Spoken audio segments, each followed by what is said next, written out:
ça.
Avec les solutions de ma propre considération.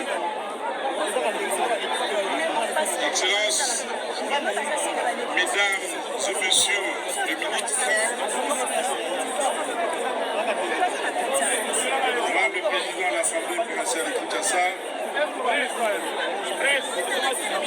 distingués invités, de titres et qualités respectifs, en ce jour de pleurs, ce jour triste, ce jour séparation. Je vous remercie de pouvoir laisser toutes vos activités, vos familles, rassemblées en ce lieu autour de nos chers défunts et de leurs familles, afin de leur rendre un dernier hommage. En effet, à l'aube du mercredi 2 février 2022, notre ville de Kinshasa, la capitale, a été profondément meurtrie par un drame qui a emporté 25 vies de Guinoises et Guinois. C'est cauchemar qui est un accident, une situation imprévisible, nous rappelle que la vie est à la fois précieuse et fragile. Il est donc important pour chacun d'entre nous de prendre un moment de réflexion. Cela devrait nous interpeller pour que plus jamais il ne se reproduise. Ainsi, l'exécutif provincial ne transigera plus jamais sur le non-respect des normes urbanistiques, notamment l'occupation des emprises routières, ferroviaires, aéroportières, les lits de rivières, les constructions sur les ouvrages de drainage, collecteurs, caniveaux et avaloirs. Toutes les son sens anarchique sur le pente collinaire ou sur tous les sites jugés non édifiants.